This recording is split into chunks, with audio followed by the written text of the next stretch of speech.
If you break into my country, you know what? I'm going to take your DNA and I'm going to put you on a plane and I'm going to send you the hell back to your frickin' country. Up here next, new developments in the trial of a small town trying to deal with the impact of illegal immigration on its community. We are testing our willingness to actually hold on to something called the English language, something that is the glue that is supposed to hold us together as a nation. We are becoming a bilingual nation, and that is not good. And that is the fearful part of this. The ramifications are much, much more significant.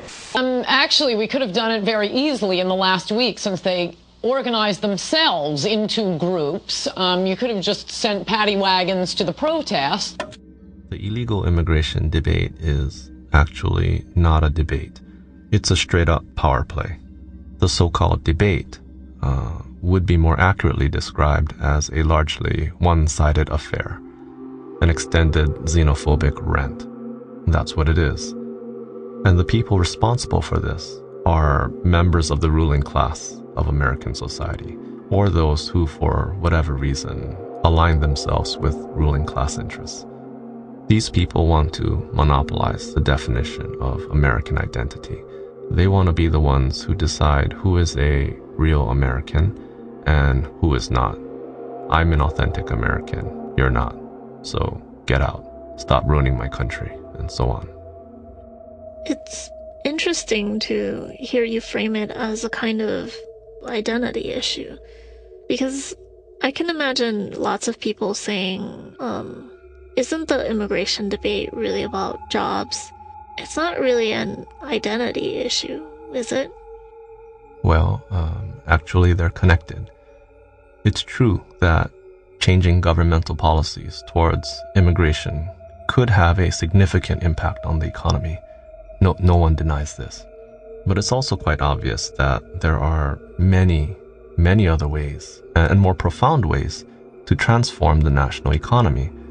So why has illegal immigration been made the hot topic right now? Well, it's because it is a very convenient way for the people who control public discourse to merge two things. On one hand, we have ordinary working people feeling incredibly insecure and uncertain about the future. A situation really only made worse by the increasing concentration of wealth and resources and power into the hands of the already wealthy. This is what you get under predatory capitalism. On the other hand, we have these very effective tools for controlling public opinion: racism, scapegoating, manipulation of data for the purpose of fear-mongering. So the illegal immigration debate is the bringing of these two things together.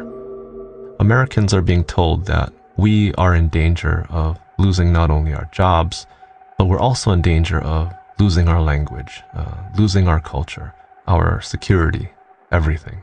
And it's all the fault of those people who are not us. They are the other. And we should be fearful of them. We need to protect ourselves, our country, against them, the aliens, right? So this is the identity aspect that I was talking about. And what I'm saying is that this is basically a smokescreen. It's an act of misdirection.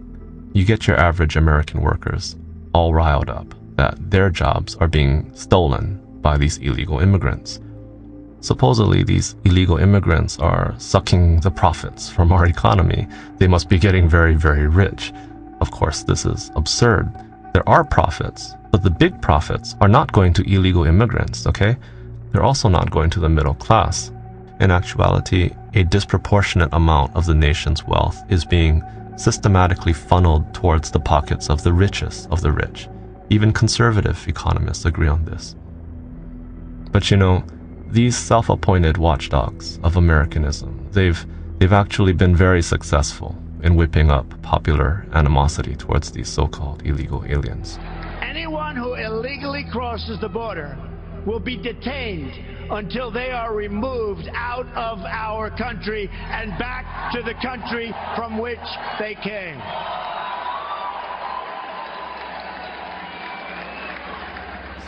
If you think about it, what they've been able to achieve is actually quite remarkable. They've basically taken a group of people from tremendously impoverished places, living extremely difficult lives, and they've successfully branded them as a bunch of criminal opportunists hell-bent at exploiting America's generosity, which is, of course, totally ironic since first world exploitation of the third world has historically been the driving force behind creating that poverty they're trying to escape in the first place. The lack of awareness or compassion is extraordinary. We will build a great wall along the southern border.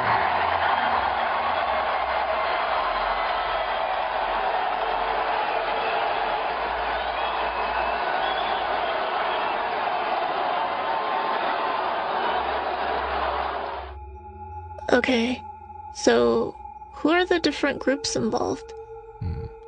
There are two major players in the current situation. In the first group, of course, there are those people who are currently being labeled illegal immigrants.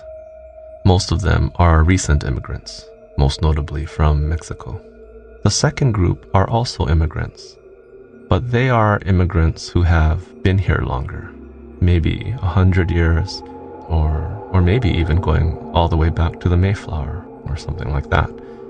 And actually there's a third group, a forgotten group that's been made practically invisible over the past 200 or so years. And that's the original native inhabitants of these lands.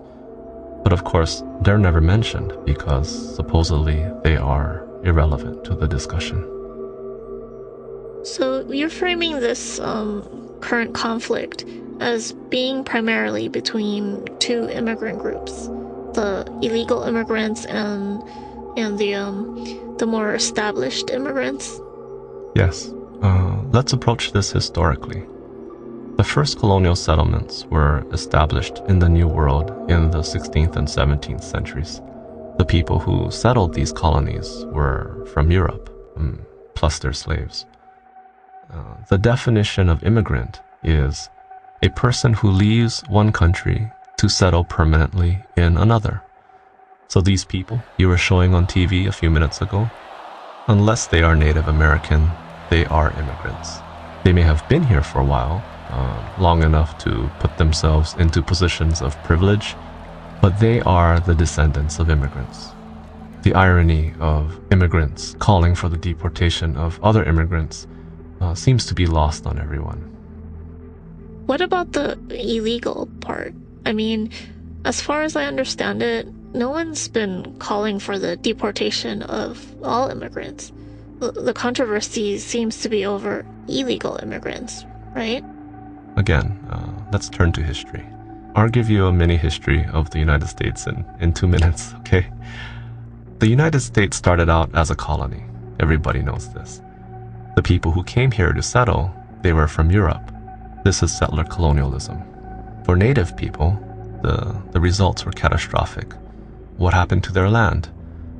Well, the settlers bought some of it, or simply killed them so that they could take it, or forcibly drove them off their land. I don't need to tell you this. I know you've studied this yourself. The information is there for anybody who wants to know and who has the stomach to read it. The bottom line is that there was a tremendous amount of lands illegally seized from native people, and the occupation of these lands, taken by settlers, or immigrants if you prefer, continues to this day. Much of what is commonly referred to as the United States is in fact an illegal occupation of native lands. In other words, America is filled with illegal immigrants. And we're not even talking about Mexicans. Write something. America. So? You're in America. So what? That's none of your business. Stay out of it. I don't need to stay out of it. I said, excuse me. For everybody to hear. Stop being ignorant. A nigger's calling me ignorant. Oh, Yes. my goodness. Mexico and all that stuff. Oh my goodness. You are very rude. This is not a perspective you hear on television. Of course not. There's no reason why the mainstream media would want to discuss this issue from this perspective. America is not interested in committing national suicide. Now these settlers, in the process of destroying or displacing the hundreds of native nations that filled North America, they created a new country, the United States of America, right? Well, 200 plus years later, the United States is the most powerful country in the world. And the settlers who built this country are now established. They've created positions of privilege for themselves. And they exercise some of this privilege by labeling some of the more recent immigrants illegal. You know, we act like the laws that sort immigrants into legal or illegal types dropped out of the sky directly from God. Of course not. Laws are made and enforced by the dominant group in a society, generally to benefit themselves, just like how you can put millions of black people in jail by creating a war on drugs, or terrorize entire nations by inventing a so-called war on terror. You can attack people by making them illegal. You demonize them. You attribute every social ill you can think of to their presence. And what I'm saying is that this is hypocritical, because in the case of the United States, the dominant settler group who's acting all bent out of shape over what to do with all these illegal immigrants, they have yet to acknowledge their own status as settlers, their own status as illegal immigrants. You're using the terms immigrant and settler interchangeably. Look, immigrant is a code word.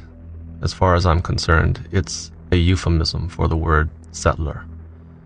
People don't like to say settler because then it makes them think of settler colonialism.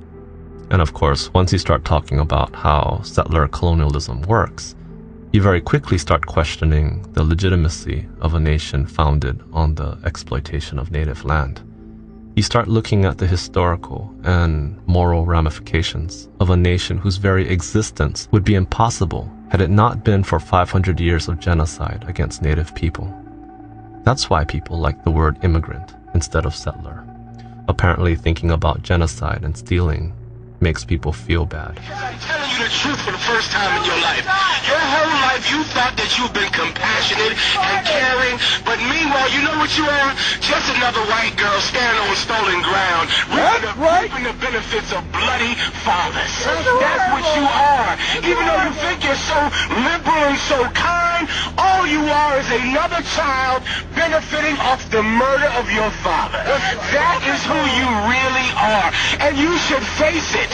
And you should fall on your knees and beg repentance for your evil, cruel, corrupt, selfish life that you've lived here on the bones of the North American Indian, on the bones of the slaves, on the bones of the Puerto Ricans, on the bones of the Mexicans, on the bones of all the poor people that your father murdered so you could go to college and so you could get drunk and high and have a good time. Your father had to murder for that privilege.